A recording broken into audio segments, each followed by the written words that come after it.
పిఠాపురంలో BCY party MLA అభ్యర్థి Tamannaah Simhadri press meet. నమస్కారం అండి. నా పేరు తమన్నా సింహాద్రి.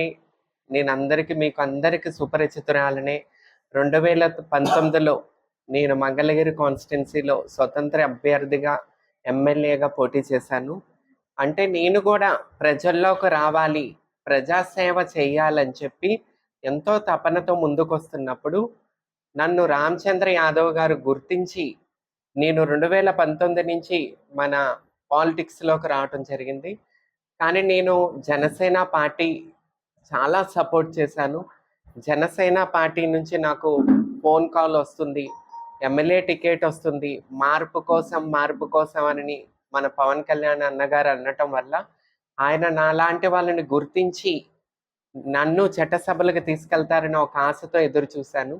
2019లో నేను మన జనసేన పార్టీ ఆఫీసు కార్యాలయంలో ఎవరికైతే ఎమ్మెల్యే ఎంపీ ఇంట్రెస్ట్ ఉన్న వాళ్ళు ఒక అప్లికేషన్ ఫామ్ పెట్టుకోమన్నప్పుడు నేను పెట్టుకోవటం జరిగింది. అప్పుడే ఆశించాను, అప్పుడే నిరాశ మిగిలింది.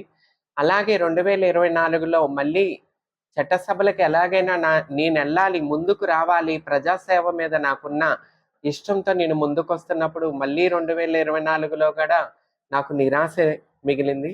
కానీ మార్పు అని చెప్పి మాకందరికి అన్యాయమే జరిగింది.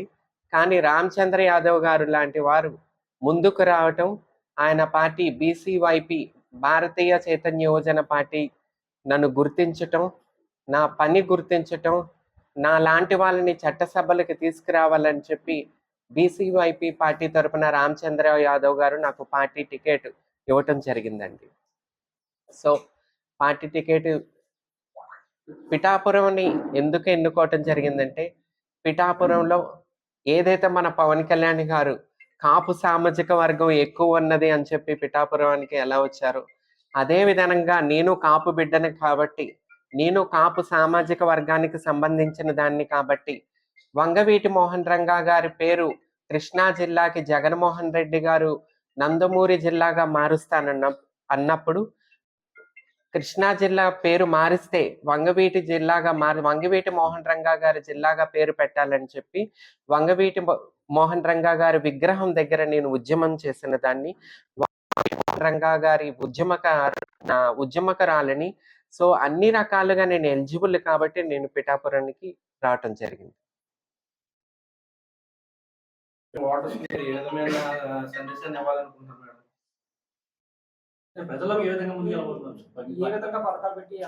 మా మేనిఫెస్టో ఉంది, మా బీసీవైపీ రామచంద్రరావు గారి పార్టీ మేనిఫెస్టో ఉంది.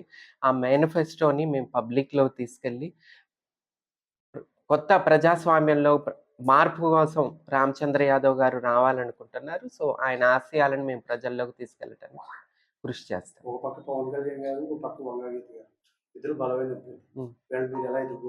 బలం అంటే ఏ రకంగా బలమైన వాళ్ళు? డబ్బు పరంగా, క్యాస్ట్ పరంగా అంటే సేమ్ క్యాస్ట్ కదా. వంగా గీత గారు ఏ క్యాస్ట్, నేను అదే క్యాస్ట్ కదా. కులపరంగా కాకపోయినా రాజకీయ పరంగా కూడా కొన్ని పదవులు చేసి ఉన్నారు. పవన్ కళ్యాణ్ గారు పార్టీ అధినేతగా గతంలో 14లో టీడీపీకి సపోర్ట్ చేశారు, 19లో ఆయన సొంతంగా పోటీ చేశారు కూడా.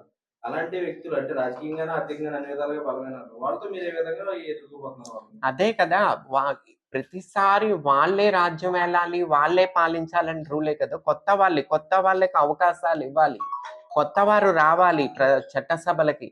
అది నా లాంటి ట్రాన్స్ మహిళ కూడా చట్టసభలకి రావాలి. మార్పు కోసం మేము వస్తున్నాం, మేము ప్రజల్లో ఉన్నాం, మేము ఈ ప్రజాస్వామ్యంలో ఉన్నాం అని చెప్పి ప్రజలకు తెలియచేయటానికి ఎటువంటి స్వార్థం లేకుండా మేము ప్రజల కోసం పనిచేయగల ఒక సంకల్పంతో నేను ముందుకు రావటం జరుగుతుందండి.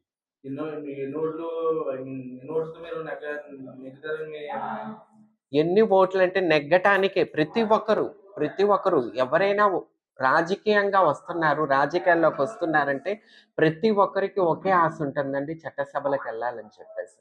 గెలవాలనే ఎవరైనా ముందుకు వస్తారు. కృషి చేయటం మానవతత్వం, ఆ కృషితోనే నేను ముందుకు వస్తున్నానండి. అంతే, గెలవాలనే వస్తాం.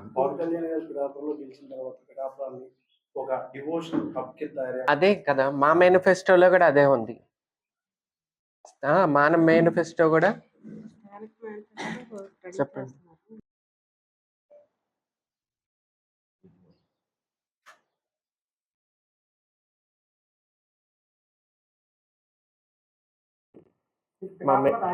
ఇద్దరు అండి.